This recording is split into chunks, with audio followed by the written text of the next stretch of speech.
Alright guys, so last week we published a video of a highway MPG test with a 2019 Ram 1500 Limited EcoDiesel. That truck was a press truck that we had for a week. I loved it so much that I ended up buying our 2020 Laramie Longhorn EcoDiesel. Now, that truck had the 321 rear end. Our Longhorn has the 392 rear end. So what we're going to do today is a highway MPG test of our 2020 Ram Laramie Longhorn EcoDiesel, and at the end we're going to compare the results to the truck with the 321 rear end. What do you guys think the difference is going to be? I think we're going to be about 1 to 1.5 miles per gallon off, but we'll find out soon. Stay tuned.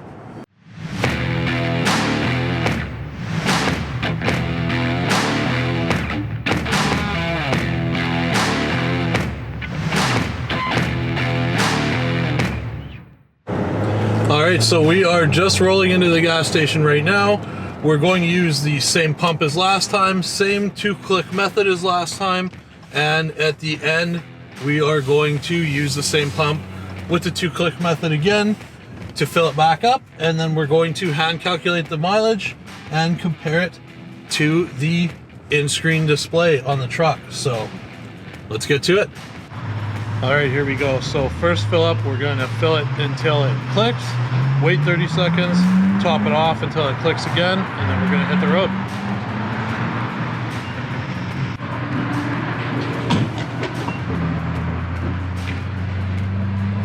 Alright, that's the first one. Wait 30 seconds and hit it again.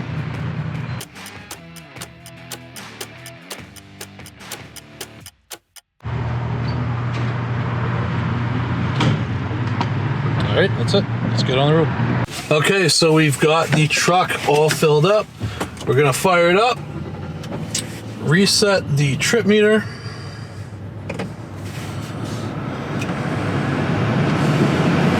and let's get out onto the highway. So I'm actually really curious to see how this plays out. It's pretty cool that we get the chance to test basically the same truck with 2 different gear ratios back to back on the same loop. So we've done this loop 3 times now. So the first time was with a Ram Rebel powered by the standard 5.7 Hemi. Second was a Ram 1500 Bighorn crew cab 4x4 with the 3.6 liter Pentastar V6. And the third time was with the 2020 Ram 1500 Limited EcoDiesel 321 gear. This is our personal truck.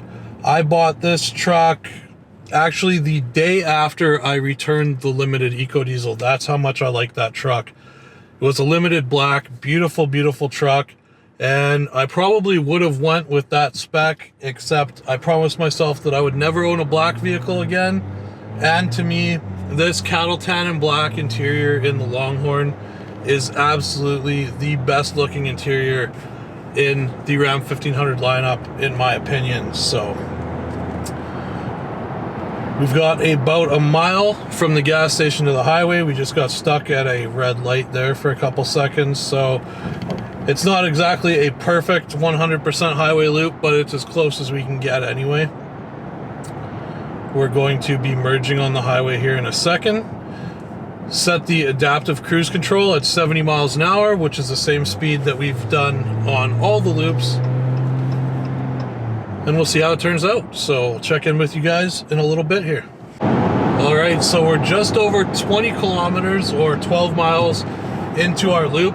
The loop total is about 172, 173 kilometers. Or I believe it is 106 miles. So first thing I noticed right away, the EcoDiesel with the 321 gears loafed along at about 1600 RPM on the highway.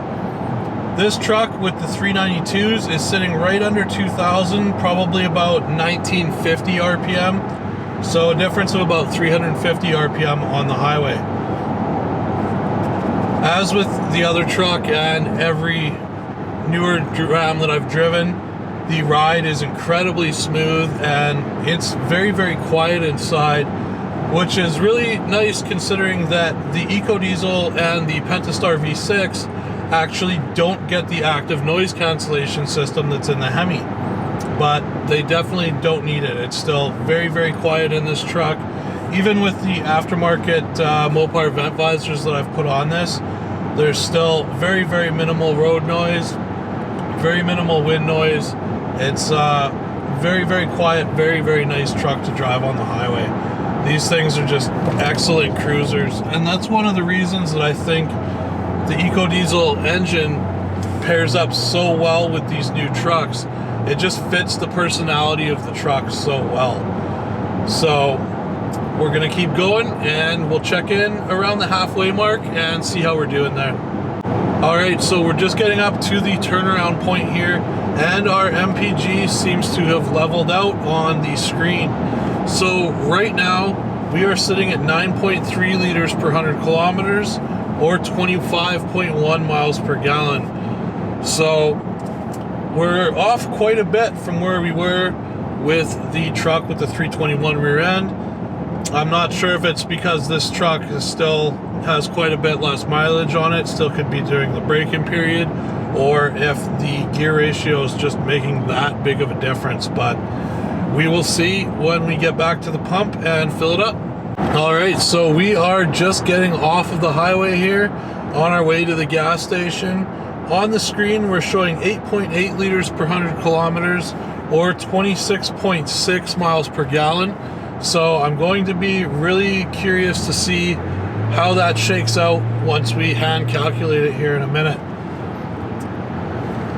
Now, when we did the last truck, the Limited EcoDiesel, we actually beat the numbers on the screen upon hand calculation. I'm hoping that that happens again.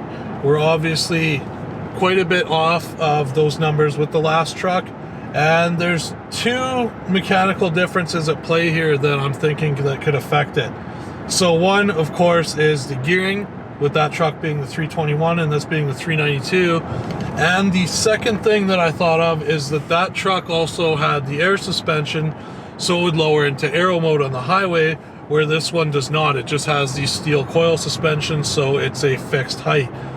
I'm not sure how much of a difference that air suspension makes on the highway MPG wise with the aero mode, if it makes a difference at all, but just something else to keep in mind here.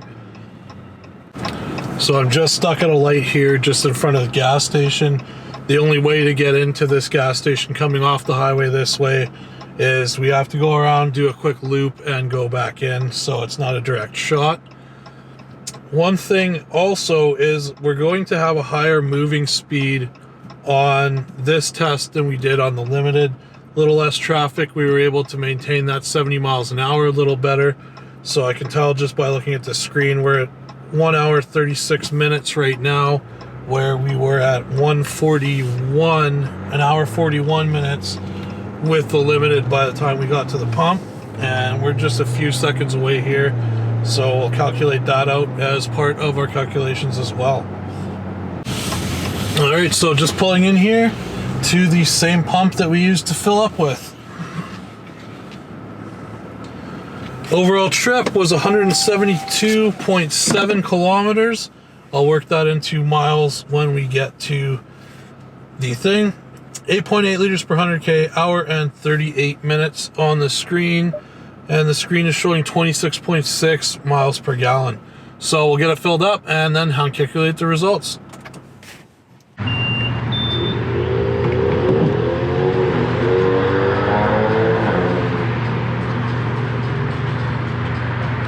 All right, so here's the final fill up after the test. I believe the last truck took around 14 point something liters, so we'll know pretty quick whether we're over.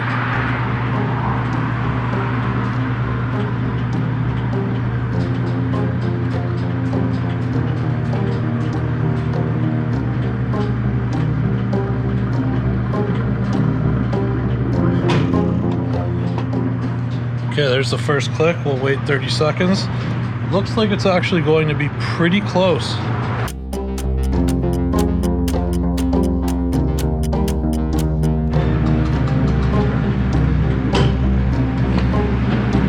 that's it.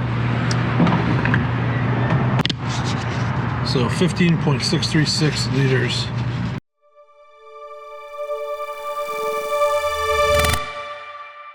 So the cluster said 8 liters per 100 kilometers or 29.3 MPG when we filled up. We used the 2-click method, filled the truck, waited 30 seconds, and then filled it up again. Now, upon hand calculation, the real number is 7.8 liters per 100 kilometers or 30.2 miles per gallon. I am extremely impressed with that number.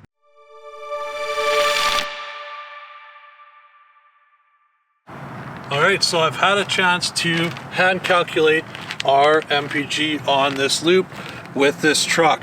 So the screen showed 172.7 kilometers. It took us an hour and 38 minutes to complete. The screen showed 8.8 liters per 100 kilometers or 26.6 miles per gallon. Upon hand calculating it, we averaged 9.05 liters per 100 kilometers or 26 miles per gallon. Our average moving speed was 105 kilometers an hour or 66 miles per hour. So we're about 4.3 miles per gallon off of the limited that we tested with the 321 gears. Now, I think there's a couple things going on here. I don't think it's all related to the gears. That limited also had the air suspension, so it went into aero mode on the highway. This does not. It has the steel suspension, so it's a fixed ride height. The other thing is that truck had more miles on it, so it was more broken in than this one. So a little bit of a disappointing result. It's off by a lot more than I thought it would be, but when we get some more miles on this truck, I'm going to do the test again and see how it turns out. Anyways, guys, thanks for watching. Stay tuned for a lot more content with our 2020 Ram 1500 Laramie Longhorn. Hope you liked the video. Consider subscribing, and we'll see you in the next one.